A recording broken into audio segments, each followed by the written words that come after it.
Welcome to KnotWork Storytelling. This is the show where we untangle our myths and reweave our stories, one age-old tale at a time. I'm your host and lead storyteller, Marisa Gowdy.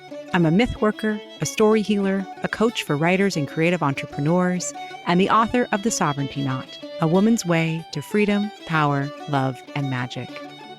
If you love what you hear and want to support the show, I'd be so grateful if you'd become a paid subscriber on Substack. In my newsletter, Myth is Medicine, you'll receive bonus content related to the stories on the show and deep dives into how mythology and folklore can help heal the individual and the collective in the present moment and beyond. There's a link in the show notes to follow Myth is Medicine on Substack, or visit mythismedicine.substack.com. Season 5, Episode 16, A Healing Story with Rab Fulton. Before we explore this week's story, I have a question for you. What about your stories? Whether it's a book project that wants to be birthed, deep, authentic writing to support your business, or a personal creative project you can't quite name yet, I'm here to support your process and help you get your words onto the page and into the world. I work with folks who are writing memoirs, chronicles of the spiritual journey, and books that explore healing in the imagination, even as they explore the toughest truths of life. I support entrepreneurs, especially coaches and therapists in private practice, who wish to weave their personal experiences with their professional knowledge and wisdom. Do you want to build a writing practice and develop the ideas you know you must share? I invite you to visit my brand new website, writingcoachmarisa.com, to learn more about my services and to set up a free 30-minute consultation. I would love to talk with you about your stories. Before I tell you about our wonderful guest this week, I just want to let you know that this is going to be the last new episode of the year. Over the next several weeks and through the month of January, I'll be sending out some re-releases of my favorite stories.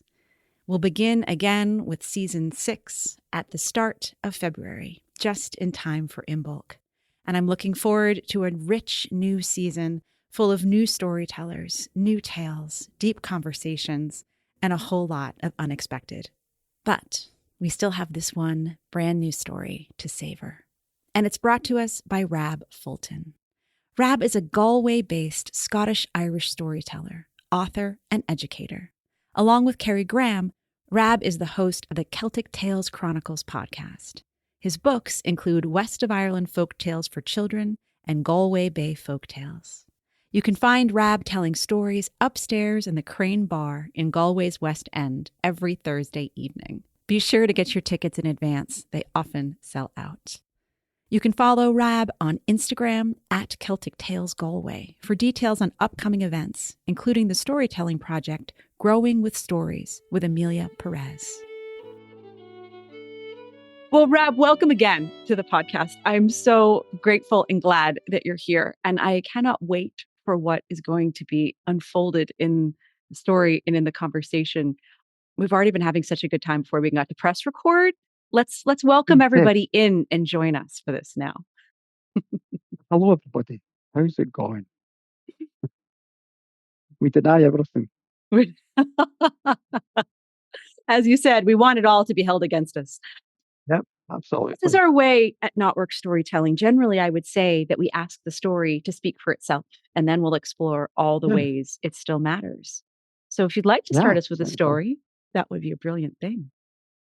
Yeah, I was thinking of a story, and it's a story from just up the road there. You're kind of going from the landscape from kind of Knockma, just kind of let me see, just northeast of Hume, the town.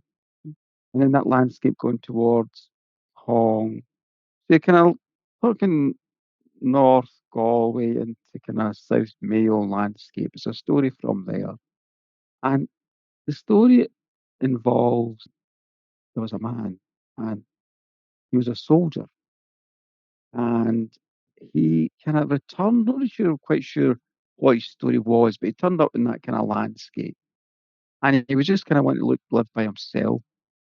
And he kind of moved into a kind of wee shack in the woods.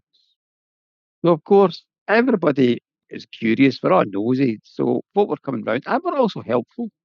Folk were coming round, give him a chair and give him a stove and give him a table and all this, and kind of making things helpful. And he was, he's grateful enough. But of course, folk are trying to ask him about who he was and what his news was and where he came from and all this. And he was very much tight-lipped. He was happy for folk to give him stuff, but he wasn't going to say. And he was quite so. Folk helped him out. He got his wee shack together. Things were grand, but he was kind of keeping to himself and just kind of keeping to him. But there was one fella called Porrig, and Porrig was determined he was going to find out everything about this new stranger, this person that's come to visit, come to live in the locality. And so what Porrig does is he went up to this fella's door one day and he chapped the door. And the fella opened the door and Porrig said, "Ah, it's nice you've moved in. I was wondering, can I pop in just for a chat?" And the fella's like, "No." And Porrig said, "Oh, okay, fine." He said, "Well, you know what? Why don't you come out then? I can't come in. Why don't you come out? We'll go fishing. I've got a rod and a line here, and maybe we do a bit of fishing." And the fella says, "I don't know. I've never fished. Don't know how to fish." And Porrig said, "You know what? Fishing's great, especially this time of year. Get some nice trout. It's great. It's relaxing. You walk along the river, walk onto the trees, or sunshine. It's really nice. Good for your head. And you get free food. You can cook the fish and all this." And he's chatting away to the lad. And the lad's thinking to himself, he didn't know anything about fishing, but he was the kind of guy that he didn't like not knowing things. And this might have come from his background as a soldier or however he got away from the wars. And he needed to know things. It was always good to know things. He said, "Okay, I'll come. You can show me how to fish." And so Porrig took him down to the local river.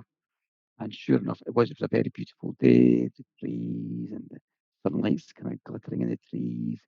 And the water's very beautiful. You get the big round stones, yourself, green and brown, lovely round stones in the water. And so they sat down and Porrig got the line ready for him. And they were looking in the water and they could see the trout there.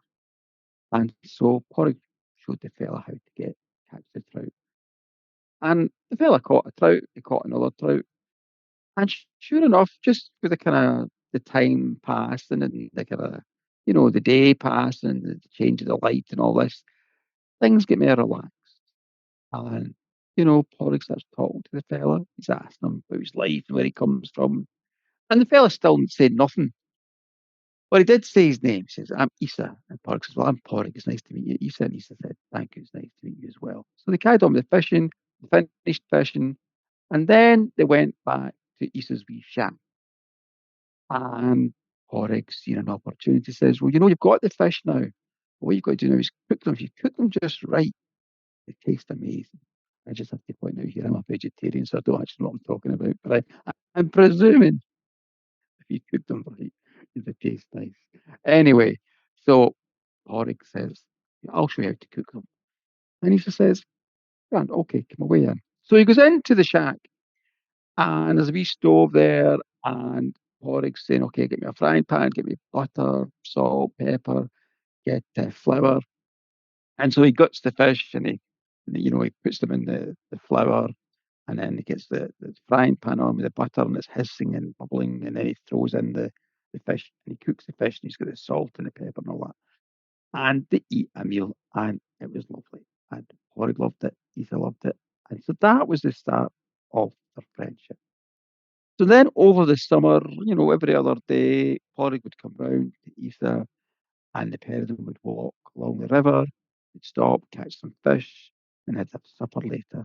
And again, Porrig by this point, and it is a nice thing about the west of Ireland, folk are very nosy, but if you're not going to speak, folk won't push it. And Porrig was like, fine. So he just let Isa, he's happy enough doing his own thing. He's got his company, he's happy enough. And so this went on throughout the summer. But then as they were walking further, each time they went out, they'd go a wee bit further up the river, just exploring a bit further.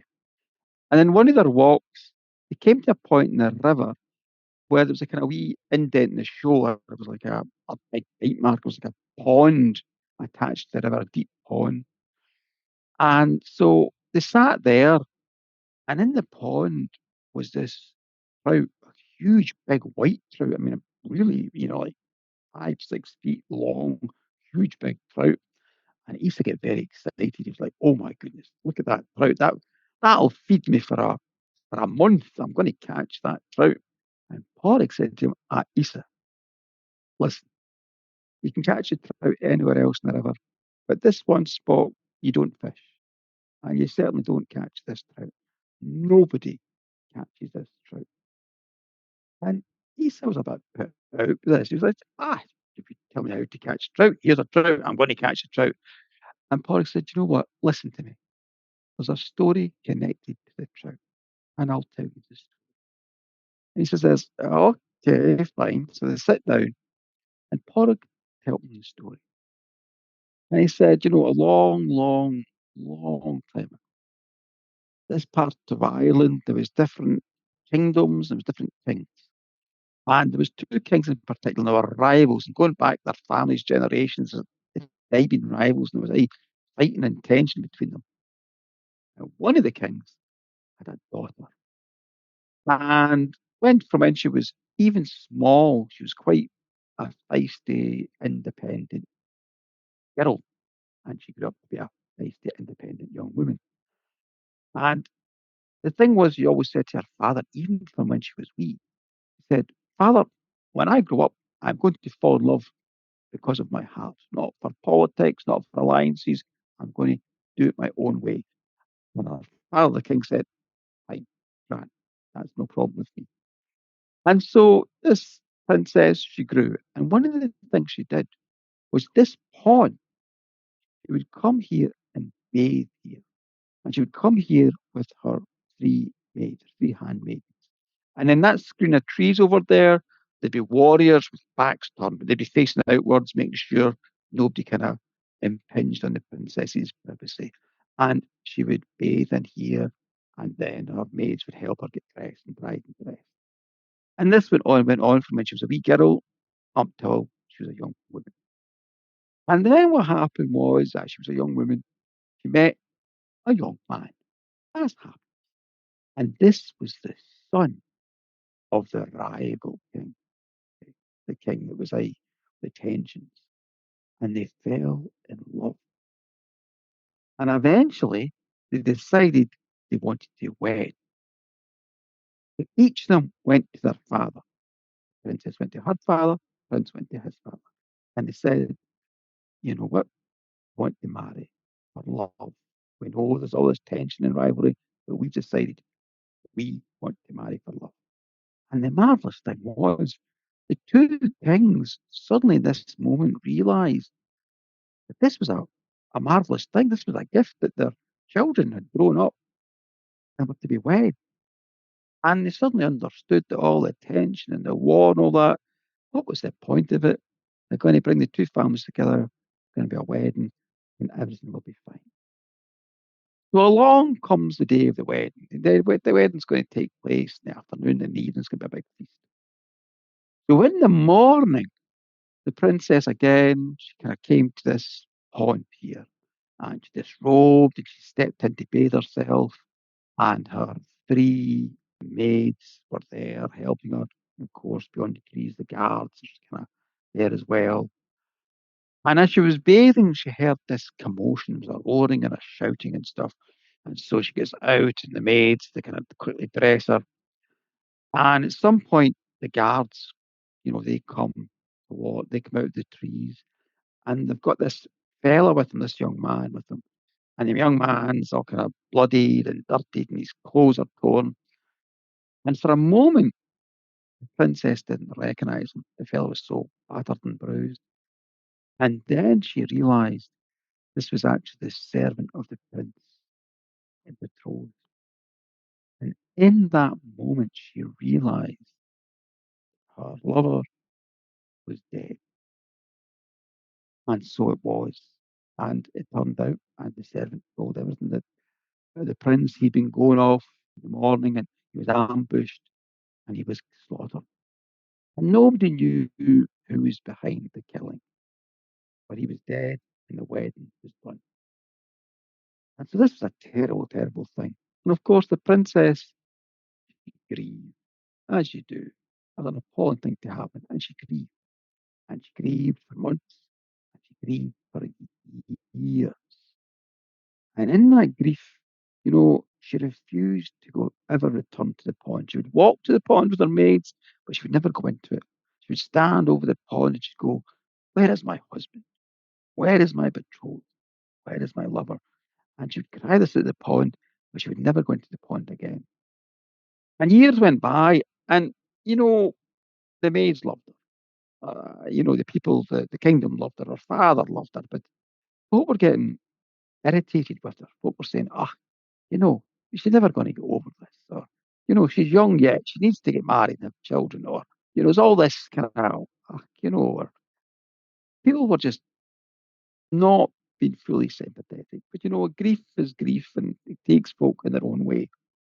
And her three maids were all, so I don't know if they were irritated. I think they came from a point of sympathy, but they're definitely, you know, bothered is the Scottish word. They were getting annoyed with her. She was carrying this grief and it was digging into her. And one day the maid walked with them and she was at the pond again. She was looking at the pond. She's doing the usual thing, where is my husband? Where is my betrothed? And, the maids, they kind of walked away from a wee bit and they were kind of talking to each other. And one of the maids said, if only she would go into that pond. When she was wee and she was worried she'd go into the pond and the water would just help her relax. It would take all the stress and tension. If only she would get into the pond. And the other one was saying, maybe we should shove her in. And the other one said, no, no, no, no. She'll get in her own time. And they were chatting away and chatting away. And then as they were chatting, one of them said, I really wish she would get into the pond. And then the three maids together, the foolishness of them, the three of them all said together, I wish you'd go into the pond. And then they heard a splash, and they turned around and they ran back to the pond, and the princess had gone. And they called for the guards, and they came, and they looked everywhere, couldn't find the princess. And then they looked in the pond, and sure enough, there was the great white trout, huge trout, as white as a wedding gown. And in that moment, they realized that the princess had been transformed into the trout. And that, Isa, said Porrick, is why nobody fishes here, because we're all sure that that's the princess. Or if we're not sure, sure it's a very good story, so we're not going to catch the fish anyway. Now, Isa did not take this story well. In fact, it made him really angry. And he turned to Porrick and said, "How dare you tell me fairy tales? How dare you? I'm going to catch that fish." And Porrick said, "You cannot catch this fish. Just leave it be." But something got into Isa, some anger and bitterness or something. And so he just left the pond and he went back to his shack. And Porrick chased after him and he banged the door. Isa, let us in. Isa was stumped. He said, "No, no. The way you've been speaking to me this story, it's shocking." And so Porrick just left him to it. He figured, leave him alone. He'll sort himself out. But whatever got into Isa, it dug deeper and deeper into him that night. And eventually he got himself into a right tizzy. And he was determined that, he was going to catch the fish, he was going to kill the fish, and he was going to eat the fish. He was determined to do this. And so that night he went out and he took his rod and line and he went out at the night time and, he went through the beautiful night and the trees and the moon above and he made his way to the pond.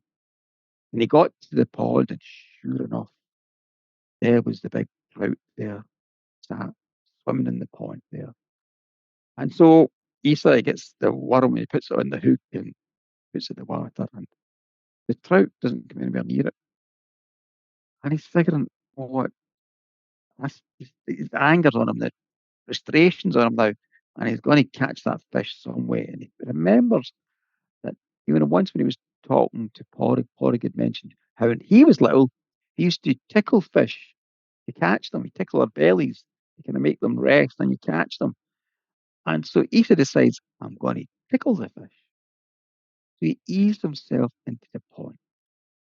And the water, it came up to his ankles, up to his knees. And finally, the water was up to his chest. And he's walking across the pond, and the ground's all muddy and slippy under him, and the water's cold around him. And he gets nearer to the big fish, the big trout. And the trout's watching him. And it's going, come here, come here. And he's looking at the trout, and he realizes the trout is looking at him. So he reached out a hand slowly, and he touched the trout's belly, and he tickled the trout's belly. And the trout suddenly went very calm, and he managed to walk closer and closer, tickling the trout's belly all the time. And the trout looked very content and relaxed. And in that moment, Isa dived and he grabbed the trout, this huge big fish. He grabbed it and he tried to get himself back up out to the pond onto the bank there. And the trout now was in a state of agitation, terror. His tail was going back and forward, his mouth was opening and shutting, and he was trying to get it back on. He slips under the water, he almost drowns to get himself back up. And finally, he drags himself onto the bank, onto the pathway there.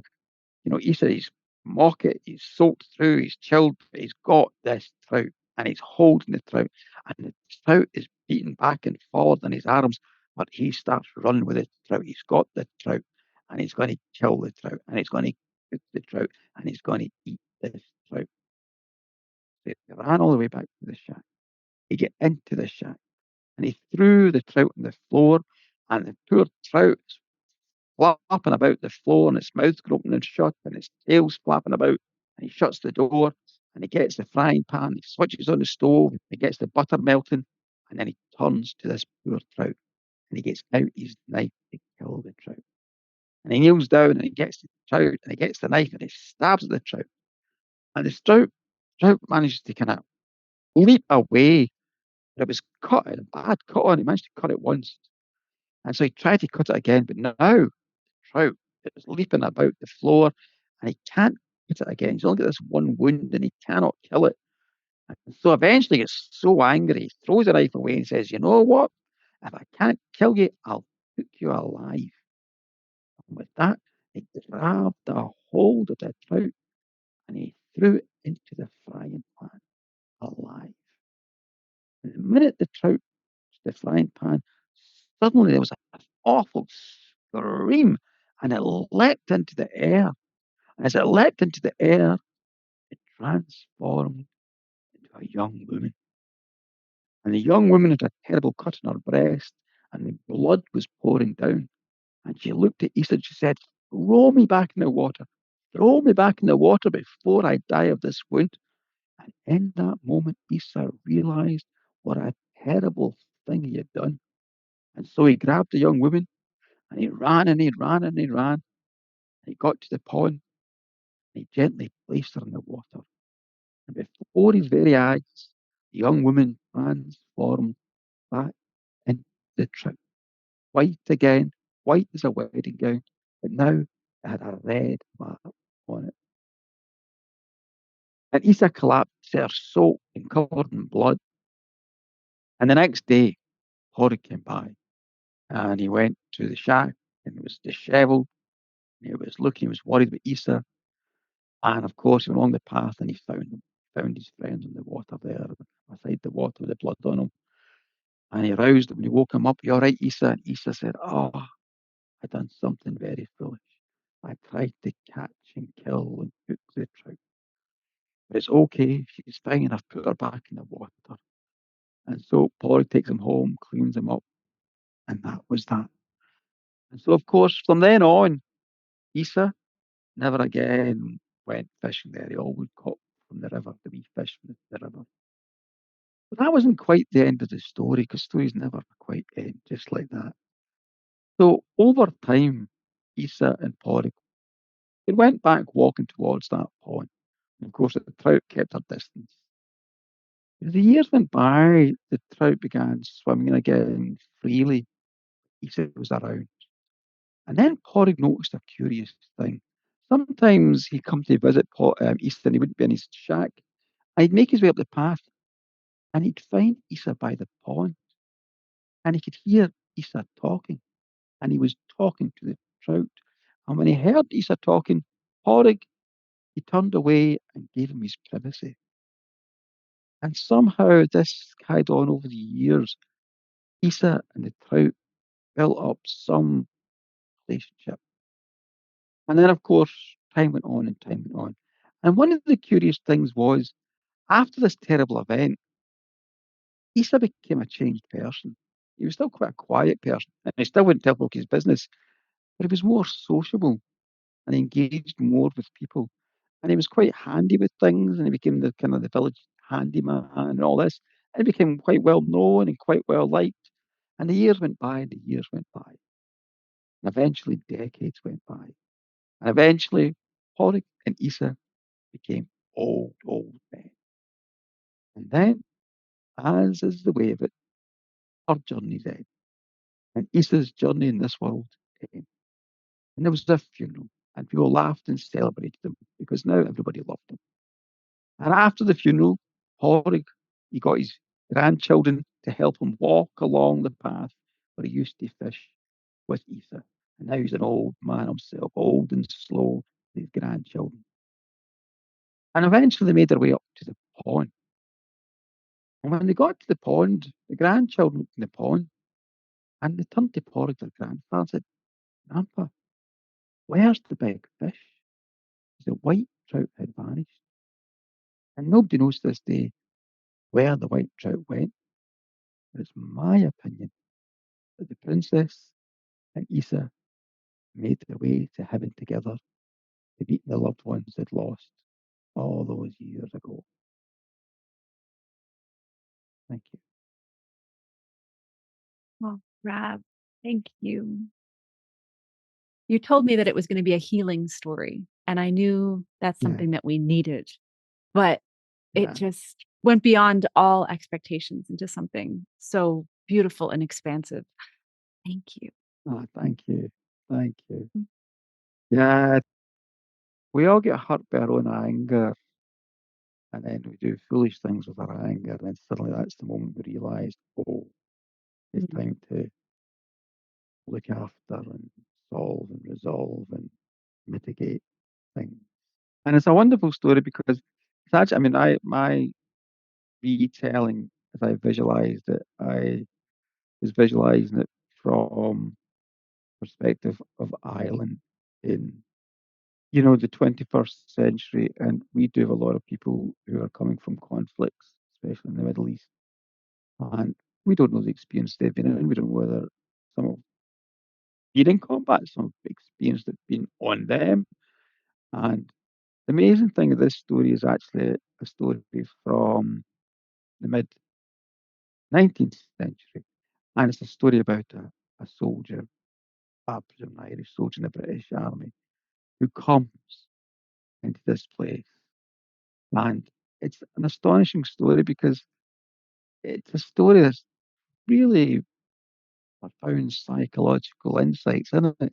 And yet it's actually a folk tale from the 19th century, which is applicable to the moment we're in now.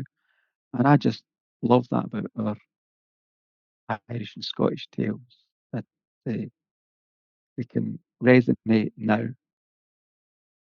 Absolutely. And the way it, even folding in, I guess we would call it ecological consciousness if we're being formal about it, but just that sense of, Yeah, there's the stranger who comes who doesn't know how to be with the land yeah, or to make his own yeah, food or how to then, and the way that Porrick yeah, teaches him how to be with the river and the lake. yeah, yeah, And yeah, that in of itself is so. yeah. It's the landscape in the story is very important. And I wrote my verse. So I was invited by the History Press to write a version of that, and that's in my West of Ireland Folk Tales for Children. So my book there, that's in there. Basically the way I tell it to you now. So yeah, it's a lovely story, and it's just I love folktales and myths. I just, yeah, there's so many things in them. And certainly I was aware, and as you told it, like, okay, there's the stranger who doesn't believe in fairy tales. And that's sort of Who that. does not believe?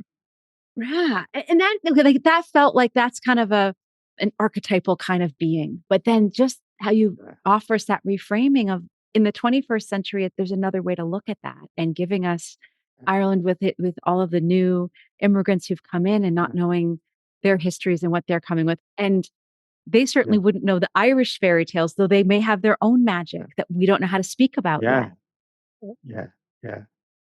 Yeah, I mean, it's wonderful. I mean, it's a lot of the projects I do here in the west of Ireland involve younger members of those communities collect stories from their families or their grandparents or whatever, to try and weave them back into the Irish narrative that is part of the.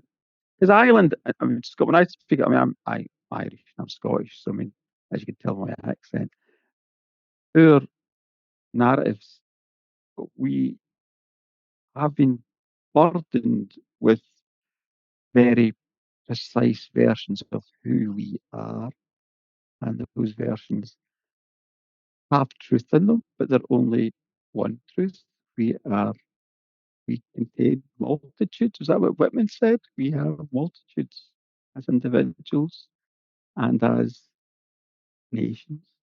Uh, we have multitudes, and we've always had multitudes. There's never been a moment in either Scottish or Irish history where it's just been one homogeneous, is that the word I'm looking for? Group of people.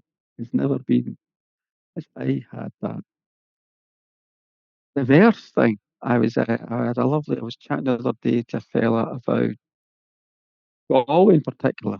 I'm just going to wander for a minute, we'll come back. But Galway City, people forget it's like, it's the heart of the West, but it was originally set up as the kind of English city in the West and to kind of keep the Irish in the place and all that. But it never worked because, of course, the English, you have to trade or, make alliances. So you need the language for a start. And of course, English people became Irish speakers, and then there was families getting married in. And a lot of the history here is then the English back in England were trying to sort out the English in Ireland because they'd went Irish and all that kind of wonderful confusion going on there as well.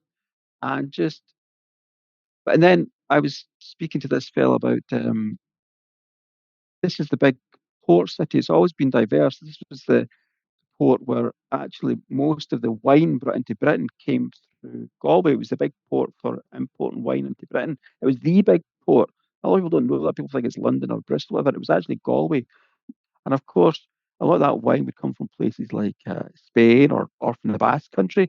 So even then, you'd be having English spoken, you'd have Irish spoken, you'd have Basque spoken, you'd have Spanish spoken, and all those crews are actually multinational as well. We know ships have always been places where every language, faith, identity is on them, and that has always been in our ports and in our culture. So when you come to, even late medieval Ireland, you would experience a diversity of cultures, languages, belief systems, and all that.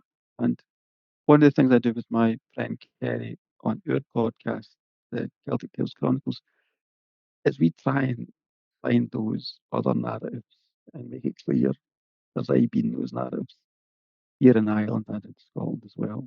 I went off on a wee journey there, but the point I was trying to say is stories are great and just, yeah, they're fun. And nothing can be nailed down for certain. And that's so important for my listeners who are global, but so many of them are American, members of the Irish Yeah, diaspora in particular. And I've rarely felt at home in Irish American circles, or knowing I have Canadian relatives too. So in Irish Canadian yeah, circles, I've never quite felt at home because I've always, from the beginning, I've been studying Irish literature and culture enough to know kind of the multiplicities you're naming. Though, of course, you cast so yeah, much light on it, but a yeah, way from Ireland in particular. Can't speak to Scotland as much, but actually I could because I can Yeah, definitely say there's an American vision of what Irishness is and what Scottishness is, and it's very much yeah, kind of seen to be these, well, whether it's quaint or whether it's just rather monolithic, I guess might be the word, that there's a singularity that those who live in allegedly diverse countries like America would then think that they're yeah, looking back to a singular way of being in your part of the world. And certainly knowing that that's belied at every corner, not just now, but across the centuries. So thank you so much for yeah. naming. I'm speaking about, in a sense, are part of that Irish diaspora myself. Just my family, I'm Scottish. My roots are very much Irish, and my Irish heritage that I'm very proud of, and I'm very proud of being Scottish as well. But there's definitely elements of that need to have an identity. I don't want to go the other way and say that those identities of Scottishness and Irishness are not true as well. They are, Right. and they actually provided, a very strong way of surviving sometimes in very difficult situations. And there are things that are true there as well. There's truths as well. It's just when we are just told that that's the only truth, Yeah. that's the problem. Yeah. And so there you go. So we just love everybody. Exactly. Yeah, Well, I want to yeah, bring everybody to the room where you and I first met, which was upstairs at the yeah, Crane Bar in Galway.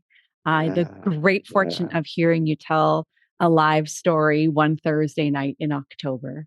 And yeah, it was such a magical thing, as I think I've shared with you before. I spent a fair bit, a whole lot of time in the Crane in 1999 and 2000 when I was a student over in Galway.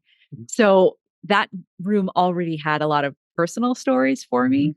But the joy yeah, of being able to sit with you and my oldest friends from 25 years ago and my own 10-year-old and listen to you yeah. fill that upstairs room with stories was such an immense gift. So Thank thank you you. again. But like, can we talk a little bit about what it's like to be in a room and telling stories with people coming from all around the world to hear you? I'd love to go there with you. Yeah, it's a wonderful thing. I mean, you've been there, so it's a space that is very open. Again, the audience changes each telling, and the audience moves. I mean, the component of the audience, there's always a Galway component, and there's always a North American component. Sometimes it shifts, it's more Galway, sometimes it shifts, it's more North American, but then you also get a lot of Europeans coming in as well.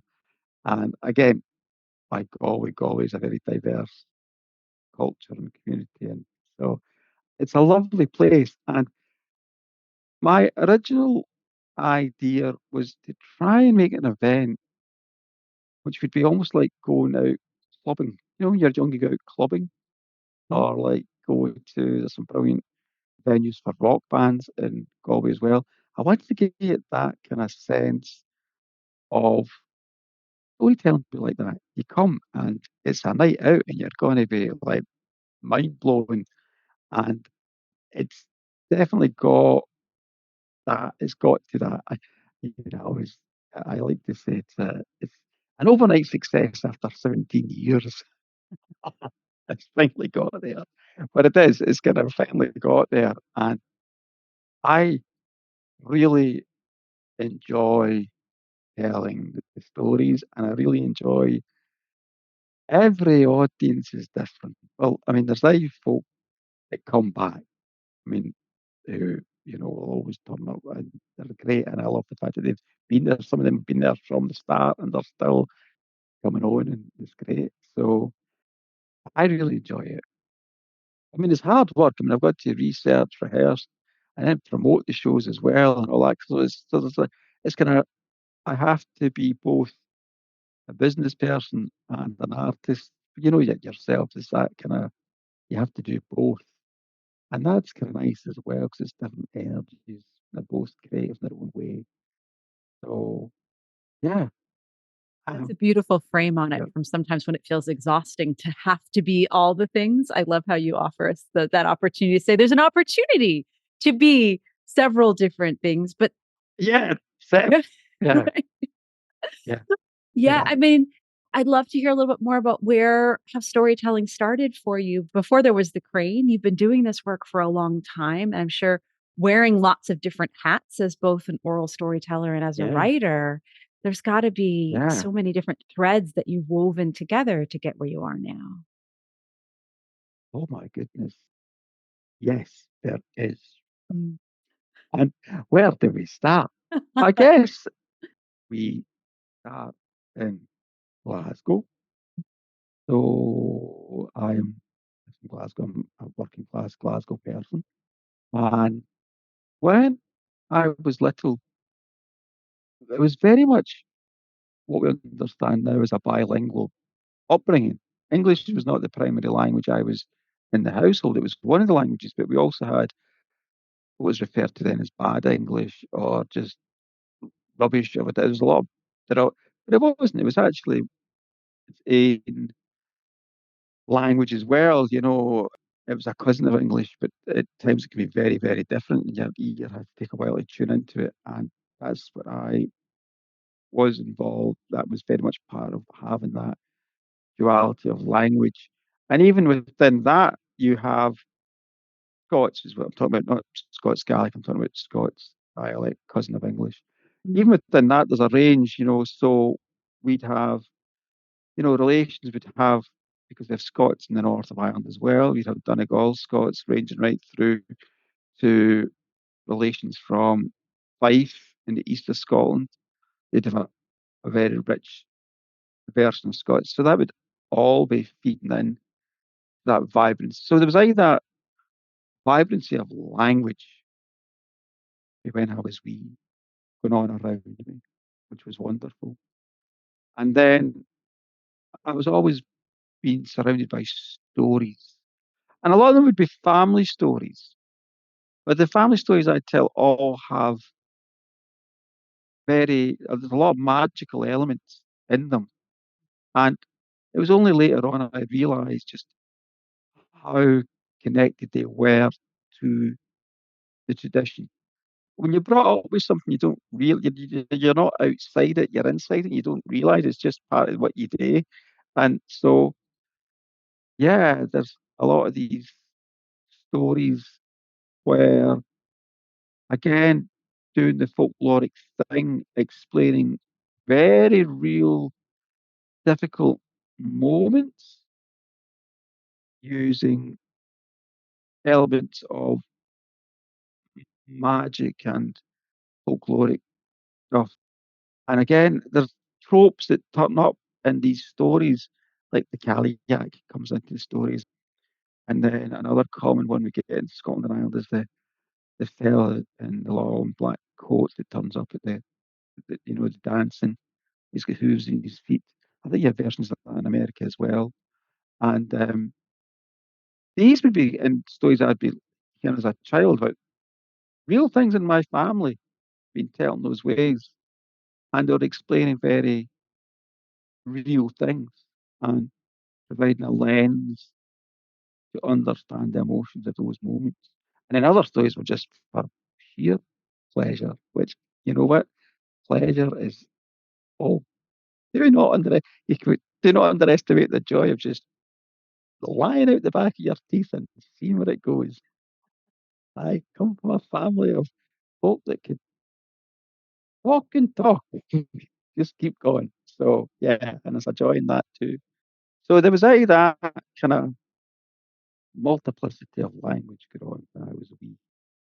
And then just that was part of that whole thing. But then being aware when I went to like the library or school that you're being, not so much library was fine. You could talk whatever way you wanted, but the books were all in English.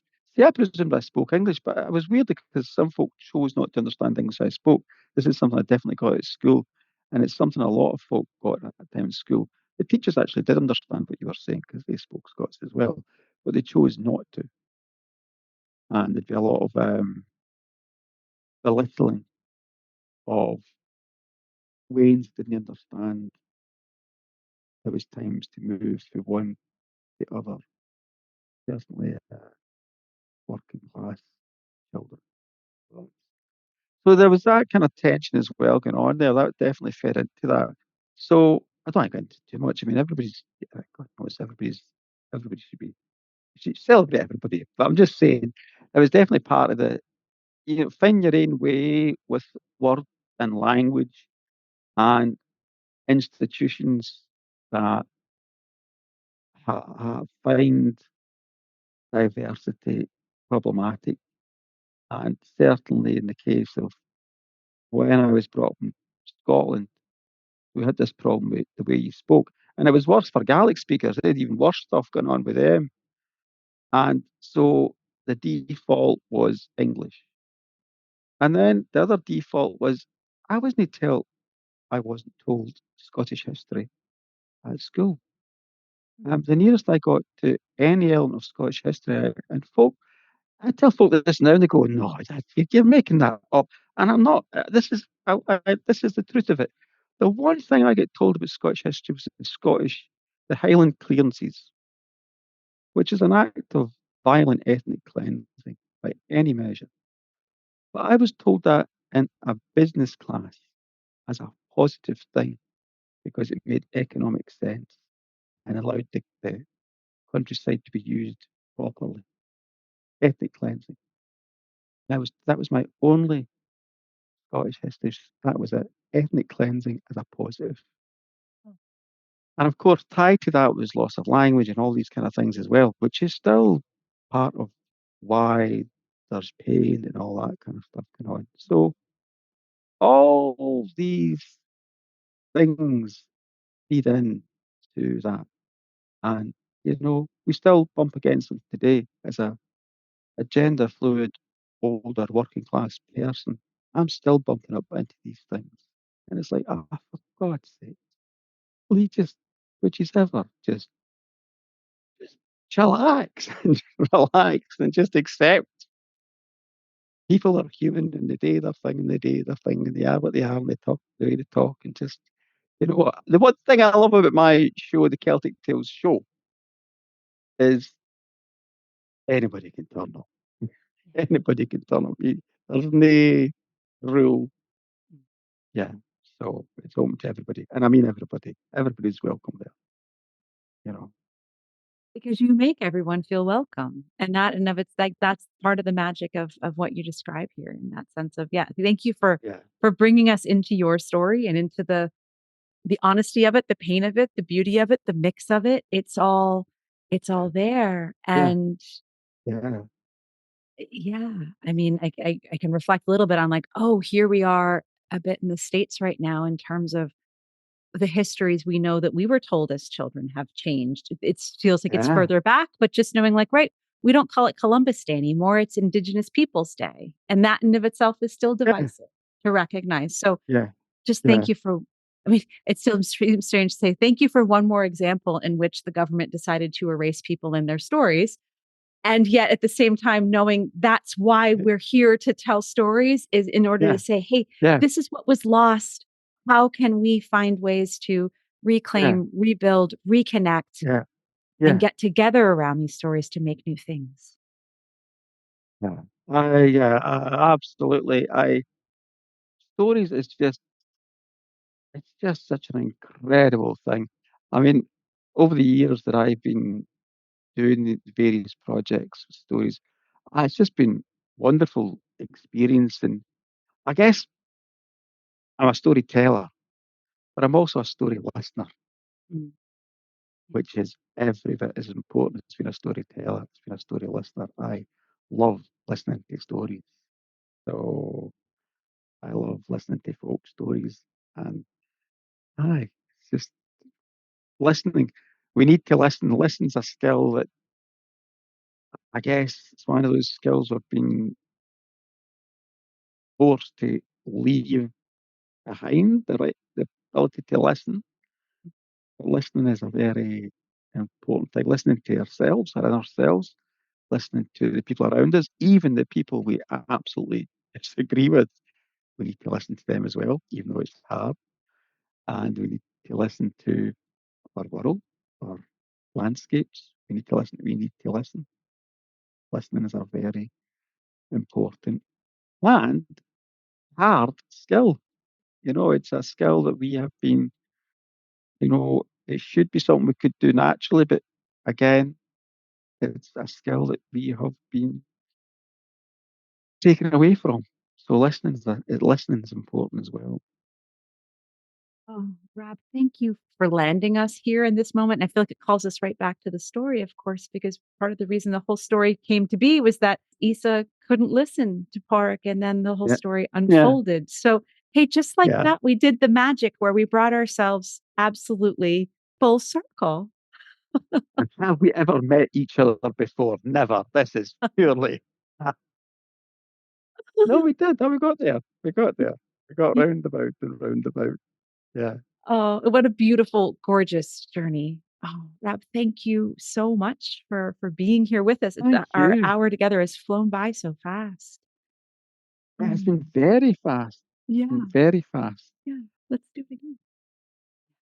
So, talking about listening, I'm working on a wee project now with an interpreter who speaks four languages. Of course, they do. If they're from the Basque country, they speak Basque, Spanish, English, Italian, and Germanic. And we're working on a project called Growing with Stories. And the idea is to grow as individuals and grow as communities, but also to allow the stories to grow as well.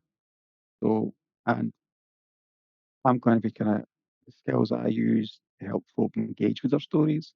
And then Amelia is the skills of listening. Listening is a very important part of storytelling. So we're going to be starting that off in December, and then the main part of it's going to go for in January. So the idea is that we want to do workshops to help folk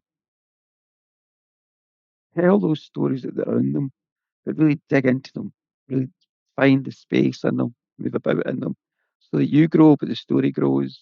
And as you grow and the story grows, the community grows as well. And our idea is, I mean, obviously we're going to have to be teaching it in English, but our idea is, and from the start, is you can tell in whatever language you is your mother tongue.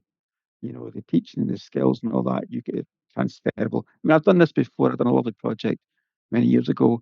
I don't well, I'm learning Irish now, but at the time I didn't. And it was a project working with Irish speaking teenagers.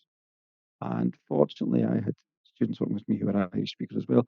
And I managed to facilitate that and they created a beautiful project where these teenagers were collecting stories from their families and then transmitting them as Gaeilge. And that was lovely. So I am aware that just by the fact that I am facilitating in English, no way should impose English as a language on other people. But I'm just going to clarify as well, English is a beautiful language. English is a beautiful language. I don't want to be given out about it. I speak it. I love it. It's lovely. So, but yeah, so it's called Growing with Stories. And our initial event is going to be the 22nd of December, I think we're looking at. And that's just going to be like a free event or a donation. We'll do a bit of storytelling, the both of us, Amelia and I. And then we'll just be giving folk taste of how we play and make things. And then if anybody's interested, they can sign up for the actual workshops in January. I'll include links to that in the show, hopefully, so people can find it. Learn more. Well, we haven't quite, but we've got it. It's organically, it's growing with us. The growing with stories is growing with Amelia and I just now. We've got the date, we've got almost got a venue. Just you know what? Stay tuned. Follow me on Instagram. Hey, put the Instagram as a link. That's always the one for get that Instagram in there. There it is. All right, there you go. I'm enjoying this chat. It's such a short chat. It's amazing how quick the time goes with yourself. Oh my goodness. Marissa, it's lovely chatting to you. What's your news? My news? How you doing? It's a I'm bit of a okay. strange world just now. Yeah, no, it's all such a strange world. I am coming back from Galway and then reuniting into wherever the States is. Like I went away. I went to your part of the world because I knew I needed a restart. I knew something had to change, right? So whether it was in the show, in the everything, I knew I hadn't been back to Ireland in 6 years, and I knew if I didn't Oh, go, it wasn't going to be okay. And I just was, I booked the flight 2 weeks before we went. And I just said, we have to get in a plane. I don't know why yet, but I know I need to come back with something. I need to go release something, come back with something. So I'm still sort of, I'm still integrating, let's say. I'm still trying to figure out exactly ah, why did I have to that's go? lovely. That's a Yeah. nice thing to kind of, you're still in the process. That's Yeah. brilliant. Yeah. And because it's always still curious for me. I'm a storyteller, but I'm a story holder. Like I've created this project to hold other Ah, stories. And that's been a yeah, big, yeah, it's such an ego thing in certain ways, like learning how to say, I'm creating this thing because I thought I had to do something. And then I'm really yeah, recognizing it's much more about getting a chance to hold stories of folks like you and how that works with the American dream of pushing and growing and all that stuff that's always hard. And yeah, the from the roots sort of work of how am I meant to show up and serve and be. So I don't know yet. yeah. Holding that space for us all. Yeah, I know we were going to talk about the car get this point, but we've run out of time. But the what do you call her? Katie Swift, was it Katie? Yes. Yes. That was lovely. And when I was listening to it,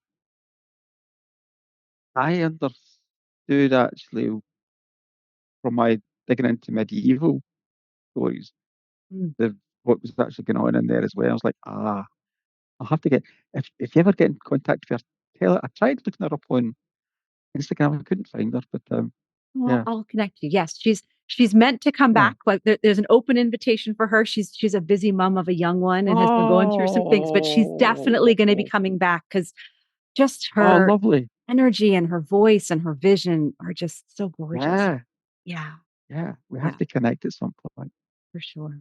For sure. Oh, Oh, Rab. Well, I'm that's been just so lovely. thank you so much. When we were at the crane, I was there, like I said, with my two oldest friends, and I think they were out getting pints or gone down to the Jacks or whatever. And they're like, well, where'd you go? I'm like, Storyteller, he's got a podcast. And they just kind of looked at me. They're like, good on you. So I'm glad. I think I actually even left my 10-year-old alone at the table. I'm like, it's the crane. You're going to be fine. I'm going to be right over there. I got to Okay, go it's fine. talk to him. Yeah, I'll probably get a job pulling pints. It wouldn't be the worst first job, that's for sure. Maybe stick to, No, afternoons while they're yeah, still under yeah, 16. yeah, But would be the yeah. worst. In your Fair shows, enough. afternoons in Okay, your shows. I'll sign my right up for a job. afternoon. Oh, every Thursday in the Crane Bar. Yes. Yes, it. Yes. I'm always there. I'm always telling something. So, Oh, well, I hope to be there with you again sometime soon. But for now, thank you for bringing your gorgeous voice thank and you very vision and much. tales to the Not Work world. Thank you. Thank you for tuning in to the KnotWork Storytelling Podcast. Please subscribe and review the show on your favorite podcast platform. And do share this episode with other lovers of myth and story. By the way, everyone is a lover of myth and story, even if they've forgotten. Creating this show is a labor of love, and your support will help me continue to craft and share stories through this season and beyond. Please consider becoming a subscriber to my paid newsletter, Myth is Medicine. You'll find it on Substack, and that's where all my newest writing and occasional bonus podcasts can be found. You can learn more about my writing, my book, our online creative community, The Writer's Knot, as well as how to work with me as a writing coach over at marisagowdy.com. Gratefully, I live, write, work, and record this podcast on the ancestral lands of the Munsee Lenape tribe, whose name means original people.